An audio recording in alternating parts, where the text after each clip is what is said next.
गांधी को आज पूरा दुनिया जानता है। उनकी भी पत्नी प्रेग्नेंट थी और रास्ता नहीं था, पहाड़ पे उनकी पत्नी की डेथ हो गई थी। तो उन्होंने कसम खाया था कि हम इस पहाड़ को रास्ता बना के छोड़ेंगे और आज दशरथ मांझी के नाम से वो रास्ता बना है, पहाड़ को तोड़ दिए। तो बताइए अगर आज भी अगर उसी प्रकार का समस्या हॉस्पिटल में अगर हो रहा है तो आज का जो दशरथ मांझी है जिनके बच्चे मर जाते हैं या तो जिनके पत्नी डेथ कर जाते हैं हॉस्पिटल में, क्या आज भी वो दशरथ मांझी अगर बनेंगे तो इससे तो यही साबित होता है ना कि इस भ्रष्टाचारी में वो दशरथ मांझी अगर बनना चाहेंगे तो वो हॉस्पिटल को तोड़ दे या तो जो सरकार वहाँ का व्यवस्था नहीं कर पा रहे हैं सरकार को तोड़ दे। बिल्कुल। तो कहना चाहेंगे कि देखिए हमको ये रिक्वेस्ट है जो कि बिहार के उप मुख्यमंत्री भी हैं और स्वास्थ्य मंत्री भी हैं। तो मेरा ये मानना है कि आप पीएमसीएच निरीक्षण करते हैं, एनएमसीएच निरीक्षण के लिए जाते हैं रात में और ये बड़े-बड़े अस्पताल में आप जाते हैं। मेरा मानना है कि बिहार की 38 जिला है, 38 जिला में आप सदर अस्पताल के निरीक्षण जाके कीजिए। वहाँ के जनसंख्या के अनुसार ये चीज़ देखिए कि हॉस्पिटल में कितने ऑक्सीजन की व्यवस्था होनी चाहिए, कितने एम्बुलेंस की व्यवस्था होनी चाहिए और वहाँ की जो सिस्टमैटिक रूप से होता है, सिस्टम को जाके खंगालिए कि क्या यहाँ का सच्चाई क्या है? और उसके बाद मेरा मानना है कि आप एक अच्छे आप पे बहुत बड़ा उम्मीद है बिहार के युवाओं का भी और बिहार वासियों का बहुत बड़ा उम्मीद है कि युवा नेता हैं तो कुछ अच्छा करेंगे। जिस तरह से आप उप स्वास्थ्य मंत्री बने और लगातार आप हॉस्पिटल में अचानक निरीक्षण करने के लिए रात में पहुँच जाते हैं, तो बिहार के जो भी बिहारी वासी बिहार के जो भी मतलब वासी हैं उनको उम्मीद का किरण जगा कि एक युवा नेता अब हमारे स्वास्थ्य के प्रति कुछ अच्छा सोच रहे हैं, कुछ अच्छा करेंगे। लेकिन देखिए आपके रहते हुए और अधिकारी का कितना हिम्मत हुआ जो कि एक भ्रष्टाचार के तौर पे एक मतलब ये क्लिप वायरल हुआ जो कि घूस माँग रहे हैं 1000 2002 और ये 27 तारीख का मामला है और ये भैया से यही मेरा रिक्वेस्ट रहेगा कि आप उस हॉस्पिटल में जाएँ और उनकी निरीक्षण करके उनको निलंबित करें और ऐसे-ऐसे भ्रष्ट अधिकारी को जल्द से जल्द निलंबित करें ताकि पूरे बिहार के हॉस्पिटल में सुधार आए। यही आप देख रहे हैं 10 आज तक न्यूज़ ऑफ इंडिया और आज मैं एक ऐसे गहरी मतलब मुद्दे पे बात करने के लिए आया हूँ, जो कि बिहार में लगातार प्रत्येक दिन कुछ न कुछ ऐसी घटनाएँ होती रहती है जैसे कि सदर अस्पताल की बात का मैं विशेष चर्चा करूँगा और चूँकि सदर अस्पताल में एक ऐसी घटना हुआ जो कि घूसखोरी, भ्रष्टाचारी की वजह से किसी भी रोगी या मरीजों के साथ अन्याय हो रहा है लगातार। तो मैं सर हैं हमारे सर जी हैं जो कि उत्तर प्रदेश से हैं और एक मैम हैं जो कि मध्य प्रदेश से हैं, मैं उनसे भी जानकारी लेना चाहता हूँ कि आखिर क्यों लगातार बिहार में ही भ्रष्टाचारी का सिलसिला क्यों बढ़ता जा रहा है और ये मध्य प्रदेश में भी क्या ऐसा होता है? क्या सदर अस्पताल में रोगियों के साथ मतलब घूस लिया जाता है जिसकी वजह से कि लोग परेशान रहते हैं? चलिए आगे बढ़ते हैं, पहले सर से मैं कुछ बात करना चाहूँगा इस मुद्दे से। सर, कुछ बताइए जो कि बिहार में लगातार दिन-प्रतिदिन भ्रष्टाचार जो है चरम सीमा पे चढ़ते जा रहा है।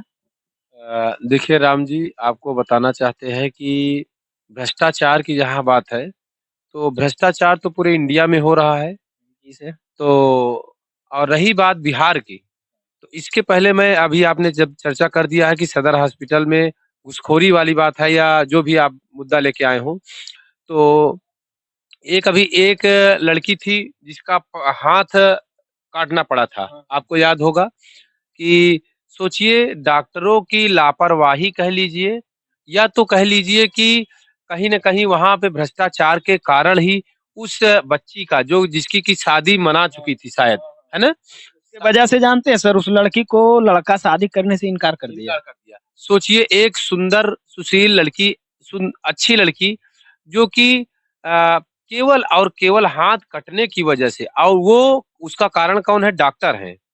और डॉक्टर ना होने के कारण जो वहाँ की नर्स थी, नर्स ने कुछ गलत दवाइयाँ दी या गलत इंजेक्शन लगाया, जिसके कारण उस बच्ची के हाथ में सड़न पैदा हो गई। सड़न होने के कारण डॉक्टर को पूरा हाथ उसका काटना पड़ा और उसको खामियाजा ये भुगतना पड़ा कि उसकी शादी मनाई हुई थी और शादी कैंसल हो गई। वो बच्ची रो रही थी। ये वीडियो वायरल भी हुआ था। यूट्यूब पे आप देख सकते हैं, अभी भी होगा वो वीडियो। सही बोल रहे बिहार में आए दिन ऐसी घटनाएँ होती हैं, तो हम तो कहेंगे कि भैया सरकार को इसके लिए सशक्त होना चाहिए। सरकार को चाहिए कि जितने भी सरकारी संगठन हैं, उन पर जो लापरवाही करे या जो घूसखोरी करे या जो भ्रष्टाचार करे, उनके प्रति जागरूक होना चाहिए और एक्शन लेना चाहिए। तो ये चीज़ होना चाहिए। बाकी रही भ्रष्टाचार उत्तर प्रदेश की बात, तो उत्तर प्रदेश में भी भ्रष्टाचार कम है, लेकिन जब से योगी सरकार हमारे उत्तर प्रदेश में आई है, तब से तो भ्रष्टाचार बिल्कुल भी कम है। जहाँ सरकारी हॉस्पिटल में लोग एडमिट नहीं करते थे सीरियस मरीज को, तुरंत हमारे यहाँ तो एडमिट किया जाता है।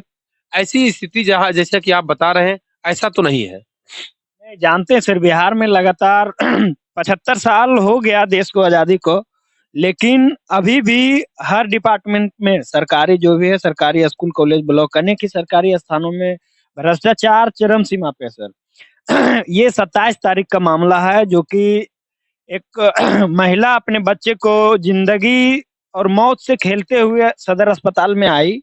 एडमिन के दौरान जो उनके हेड कर्मचारी होते हैं, वो डायरेक्ट पहले पैसा का डिमांड करते हैं। 1000 दीजिए, 2000 दीजिए, उसके बाद मैं आपके पेशेंट को या रोगियों को एडमिट करते हैं। ऐसा एक वीडियो आया है, और उस वीडियो पे सर इतना बुरा लगा कि पैसा देने के बाद तो एडमिट करवा ही लिए अस्पताल में, लेकिन ऐसा हुआ कि जो बच्चे को वो माँ अगर जन्म दी, तो बच्चे फिर बच भी नहीं पाए। बच्चे आजकल जो भी होते हैं, वो कहीं न कहीं रोगों से ग्रसित होते हैं, उनको ऑक्सीजन की ज़रूरत होती है। ये सब भी व्यवस्था नहीं है सर। क्या उत्तर प्रदेश में भी अगर सदर अस्पताल में कोई बच्चे जन्म लेते हैं, तो उसको इलाज के दौरान होता है ना कि जो बच्चा जन्म लेता है, तो उसको फिलहाल तुरंत ट्रीटमेंट होता है कि इसको जॉन्डिस की शिकार है या इसको ऑक्सीजन की ज़रूरत है। तो वो बच्चा आधा घंटा तक रोया नहीं, उस बच्चे को ऑक्सीजन भी नहीं लगाया। ऑक्सीजन है या नहीं है, वो तो देखने की बात है। क्या उत्तर प्रदेश में भी ऐसा व्यवस्था है, किसी है या नहीं है? आपको बता दें कि ऐसी लापरवाही तो डॉक्टरों की है बिहार में, मैं कहूँगा, और उत्तर प्रदेश में तो बिल्कुल भी ऐसा नहीं है। ऐसा केस देखने को जल्दी तो नहीं मिलता है। हो सकता है कि कोई प्राइवेट हॉस्पिटल ऐसा हो सकता है, लेकिन सरकारी हॉस्पिटल में यूपी में तो ऐसा मुझे देखने को अभी केस नहीं मिला है। और एक चीज़ और सर, बात अगर मुद्दे की आए, तो वो जो हेड कर्मचारी हैं, जो मेन कर्मचारी होते हैं, वो पैसा का डिमांड क्यों करते हैं बिहार में? देखिए, ये मैं आपको कहूँगा कि ये कहीं न कहीं सरकार की लापरवाही है। अगर पैसे का डिमांड किया जा रहा है, तो सरकार को इस पे एक्शन लेना चाहिए। ये घुसखोरी थोड़ी-थोड़ी जगहों से, छोटे-छोटे पॉइंट से लेकर शुरू होती है और बड़े पॉइंट तक। उनका क कभी-कभी तो मैं देखता हूँ कि बिहार में ऐसा कहा जाता है कि हमसे ऊपर माँगा जाता है। तो जब ऊपर माँगा जाएगा, तो छोटे से कर्मचारी क्या करेंगे? घूस ही लेंगे। तो पहले तो हमको ऊपर के अधिकारियों के ऊपर एक्शन लेना चाहिए और उनसे भी ऊपर जो अधिकारी हो, उन पर एक्शन लेना चाहिए। तो गवर्नमेंट तो सबसे मैं तो गवर्नमेंट को ज़िम्मेदार ठहराता हूँ इसमें, कि गवर्नमेंट की लापरवाही है, जो ऐसा बिहार में हो रहा है। चीज़ और सर, यही एक मामला था जो कि दशरथ मान ऐसे में जब व्यक्ति को किसी प्रकार की क्षति होती है या दुःख पहुँचता है, तो ऐसा एक्शन व्यक्ति ले लेता है। और वास्तविकता ये भी यही है, सच है ये। दुनिया दुनिया जो भी जी रहा है सर, अपने फैमिली के लिए जी रहा है, चाहे कुछ भी हो। अगर वो किसी तरह से रोड बना, रोड से लाते हुए हॉस्पिटल में लाता है कि दोनों का क्षति ना हो, ये बच्चे भी सेफ रहें और उनकी माँ भी सेफ रहें। लेकिन कहीं न कहीं भ्रष्टाचारी की वजह से, व्यवस्था सही नहीं होने की वजह से दोनों को क्षति हो जाता है। कभी बच्चे मर जाते हैं, कभी बच्चे के माँ मर जाते हैं। तो इस पे सर क्या होना चाहिए? ये दुर्भाग्य है बिहार के नेताओं को, जो कि अभी भी हॉस्पिटल की व्यवस्था को सुधार नहीं पा रहे हैं। सर, इस पे क्या कहना चाहेंगे? देखिए, बिहार के नेताओं को मैं क्या कहूँ, बिहार के नेता जो हैं, वास्तव में लीन हो चुके हैं या आँख बंद कर चुके हैं। मैं आपको बता दूँ कि बिहार के नेताओं को, बात जहाँ है नेताओं की बात है, तो वो हमको तो लगता है कि वो खुद उसी भ्रष्टाचार में लीन हैं। तो कहीं न कहीं से तो ये गलतियाँ ऊपर वाले की है, शासन की है। नेताओं की गलतियाँ अगर कहीं देखी जाती है, तो बिहार के गवर्नमेंट को ये चाहिए कि हम ऐसे नेताओं को अपने पार्टी से ही निकाल बाहर करें। और आप देखिए कि मैं आपको बताता हूँ कि उत्तर प्रदेश में योगी सरकार में भी ऐसा है, ऐसा नहीं है। लेकिन जो है उत्तर प्रदेश की सरकार इतनी सशक्त है, योगी सरकार सीधे एक्शन लेते हैं, उनका खुद का फैसला होता है। अब बिहार में अगर नीतीश जी हैं या इस समय नीतीश तेजस्वी भैया जो हैं अभी स्वास्थ्य मंत्री हैं। स्वास्थ्य मंत्री हैं, तो आप अब सोचिए कि तेजस्वी भैया इस समय स्वास्थ्य मंत्री हैं, तो उनको खुद को एक्शन लेना पड़ेगा पहले। बिहार के उप मुख्यमंत्री भी हैं। उप मुख्यमंत्री भी हैं, स्वास्थ्य मंत्री भी हैं।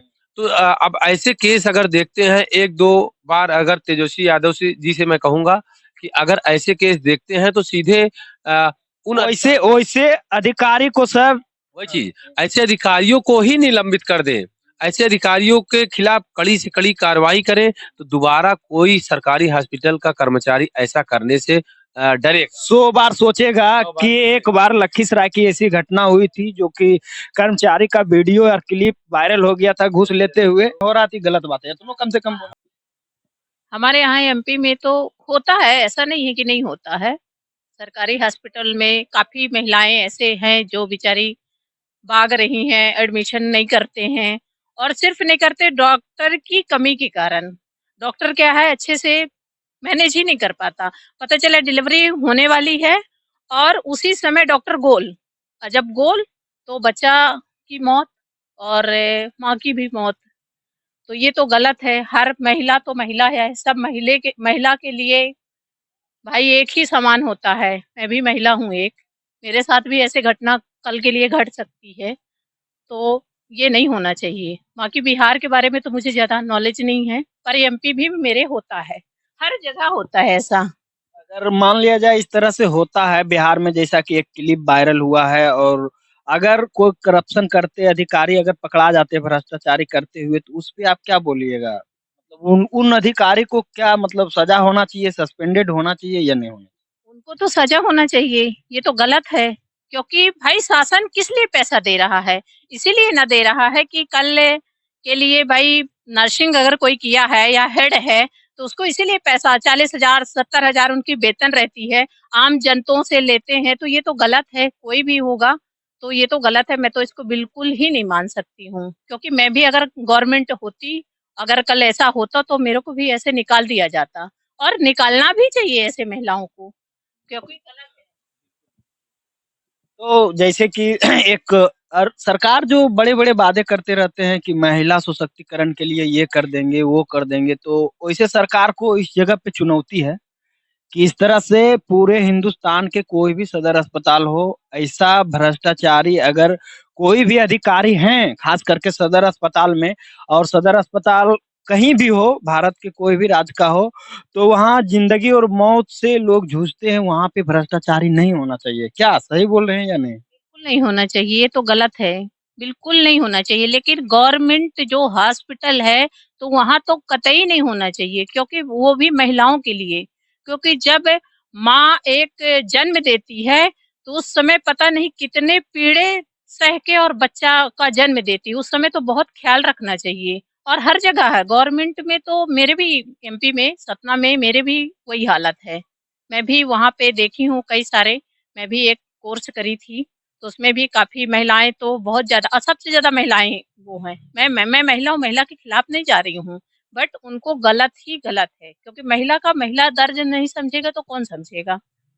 बस हो गया। बिल्कुल, बिल्कुल, जैसे आप बताएँ कि एकदम समझना चाहिए और ख़ास करके जो महिला अधिकारी होते हैं, चूँकि नर्सिंग ट्रेड में अक्सर सीनियर नर्स होते हैं, जूनियर नर्स होते हैं और जो एक मेन अधिकारी होते हैं, जो कि हर महिला को एंट्री करते हैं और आउट करते हैं, तो वही अधिकारी जो रजिस्टर मेंटेन करते हैं, वही करप्शन के दायरे में मतलब घूस लेते हैं कि 1000 दो, 500 दो तो एडमिट करेंगे, ज़्यादा चिल्लाते हो, तुम जाओ यहाँ से, इस तरह का व्यवस्था है सर बिहार में। चलिए देखिए जो सुपरवाइज़र या काउंसलर होती हैं, काउंसलर की सीट पे बैठती हैं, वो कहीं न कहीं से देखिए अगर वो पैसा लेती हैं, तो वो ऊपर का भ्रष्टाचार है। उनके ऊपर जो डॉक्टर होते हैं, उन वो भी इसी में इन्वॉल्व होते हैं। नहीं तो उनकी हिम्मत नहीं, अगर डॉक्टर जो है मेन जो डॉक्टर होते हैं, बड़े डॉक्टर होते हैं, वो अगर इसमें इन्वॉल्व ना होंगे तो उसकी हिम्मत नहीं है कि वो ₹1 भी ले ले। तो देखिए भ्रष्टाचार ऊपर से शुरू होता है।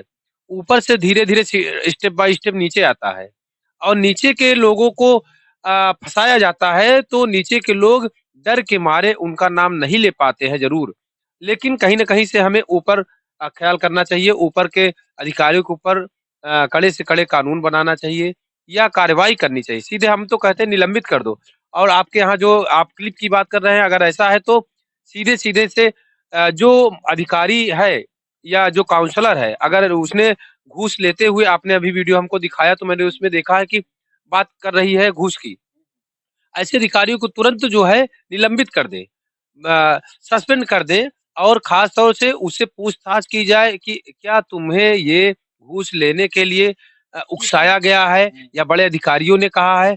अगर वो बताती है तो उन पर भी कार्रवाई होनी जहाँ जहाँ तक उनकी मतलब तगार जाए, पूछने के बाद अगर सीनियर डॉक्टर के आदेशानुसार अगर वो लेते हैं करप, तो उनको भी मतलब इस दायरे में रखा जाए बिल्कुल और दायरे में उनको भी कार्रवाई निलंबित होनी किया चाहिए, जाए। कार्रवाई होनी चाहिए। यही चीज़ तो कह रहे हैं ना भाई कि देखिए बड़े अधिकारियों के ऊपर जब कार्रवाई होगी तो छोटे अधिकारी ऑटोमेटिक डरेंगे। और जब बड़े अधिकारी ही अ, बड़े बड़े अधिकारी तो सोच लेते हैं कि भैया छोटे अधिकारी को फँसा दो, जाने दो, इनको तो मैं देख लूँगा बाद में, छुड़ा लूँगा, लेकिन बड़े अधिकारी फँसना नहीं चाहते। तो यही मेरा कहने का मतलब कि ऊपर का शासन जो है, पहले बड़े अधिकारियों को टाइट करे। बड़े अधिकारी अगर ऐसा नहीं करेंगे तो छोटे अधिकारियों की हिम्मत ना कर देगी। और अक्सर सदर अस्पताल में जो होते हैं सर, वो गरीब परिवार से होते हैं, किसान तबके के लोग होते हैं, मजदूर परिवार के लोग होते हैं। अगर उनके साथ अत्याचार हो रहा है तो वहाँ के जो स्वास्थ्य मंत्री है, उनको आप क्या संदेश देना चाहेंगे? स्वास्थ्य मंत्री जी से मैं कहूँगा कि देखिए, जो सरकारी हॉस्पिटल होते हैं, वो मध्यम वर्ग के लिए, गरीबों के लिए बनाए ही जाते हैं। बड़े जो लोग होते हैं, पैसे वाले लोग होते हैं, वो तो अ, किसी भी बड़े हॉस्पिटल में अपने पेशेंट को भर्ती कर देते हैं, चाहे जितना पैसा लगे वो दे लेते हैं। लेकिन गरीब तबके का व्यक्ति, मध्यम वर्ग का व्यक्ति नहीं दे पाता है। ये खास तौर से इन्हीं के लिए बनाए जाते हैं। तो हम तो कहेंगे कि भैया इनकी जो व्यवस्था है और अच्छी होनी चाहिए, क्योंकि इनके पास अगर सपोज़ दैट किसी व्यक्ति कोई उनका मरीज़ सीरियस है, तो वो पे दोबारा नहीं कर पाएँगे और उन्हीं से पैसा भी माँगा जाता है। सबसे बड़ी बात ये भी है कि अधिकारी जो है, बड़े लोगों से पैसा माँगने की हिम्मत नहीं करते हैं। मध्यम वर्ग, गरीब वर्ग के लोगों से पैसा माँगते हैं। तो हमें हर हर दायरे में तो चूसा जाता है किसको? गरीब वर्ग के लोगों को। तो अब कहीं न कहीं से गवर्नमेंट को ये चाहिए कि भैया गरीबों से पैसा न ले और ऐसे लोगों पे कार्रवाई करे, मैं तो यही कहूँगा। और संदेश के तौर पे मैं कहूँगा कि जो स्वास्थ्य मंत्री हैं, स्वास्थ्य मंत्री जी, अपने अधिकारियों को आप टाइट कर दीजिए, उनको निलंबित करना पड़े, चाहे जो करना पड़े, क्योंकि आपके यहाँ ये व्यवस्था है, तो ऐसी ही व्यवस्थाएँ जब आप स्वास्थ्य मंत्री हैं, एक हॉस्पिटल में लिया जा रहा है, तो दूसरा हॉस्पिटल वाला लेगा, तीसरा हॉस्पिटल वाला लेगा, तो ऐसे में पूरा राज्य ऐसे हो जाता है भ्रष्टाचार। तो राज्य में पूरा अगर भ्रष्टाचार फैल रहा है तो कि कौ जिम्मेदार कौन है? आप हैं। देखिए तेजस्वी भैया से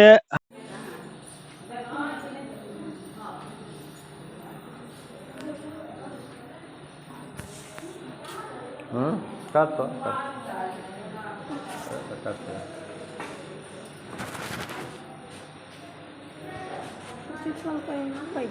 क्या है? अच्छा बात कर ले, कर रही है बात, कोई दिक्कत नहीं। ये है कोली कोली देखो कितना बड़ा लोग है।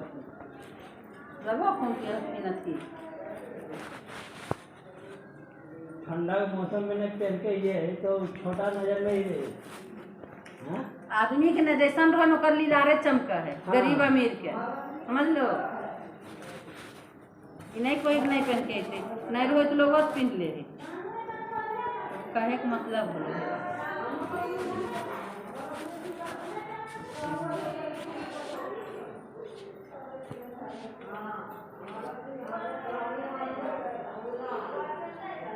बोलो पाँच 38 में मिला जब जो भर्ती करी नीरज कुमार मदनपुर खजरा उन्हें तो आया ना मदनपुर खजरा चलथिन ना जब सो सबसे बढ़िया तब ना तो जैबो कि नहीं जात हैं करबे हमरा अरे भी काम करन दो जात तो दीदी दर्द दर्द के दवाई मांगो करे अरे रुक ना पहले डिलीवरी के देख लो दर्द के दवा देते अभी किसी को नहीं दे रहा दवाई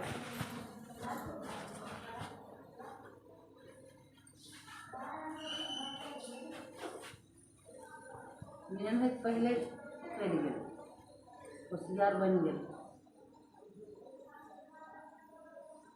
आप जाइए भैया, कल खड़ा है, आपका काम हो गया ना। रिंकी कुमारी घर कहाँ होले? मदनपुर। मदनपुर से गेले? कजरा मदनपुर। ससुराल होले मदनपुर? मेरा, हाँ, मेरा घर यहाँ पिपरिया हुआ, मोपना में भी है। मने अइले हैं कहाँ से? कजरा वहाँ से, नहरा से आए हैं, कजरा कहाँ से? कजरा कजरा मदनपुर, हाँ, जो एड्रेस उसमें है। मदनपुर। देखो ना, ठीक हो ना? ठीक है। मदनपुर। अरे जेन का खर्चा आते से दे हम तो कर ली मैडम, कोई दिक्कत थोड़ी है। पोस्ट कजरा, मदनपुर के पोस्ट हाँ, कजरा। पोस्ट कजरा। बढ़िया से बल अरे कुछ तो पढ़ो। कर दिली मतलब करो ना। कितना? कर दिली, 1,000 दे दोनों के। 1,000 दोनों दे दो। हाँ, पूरा बोलना चाहेंगे और पूरे बिहार वासियों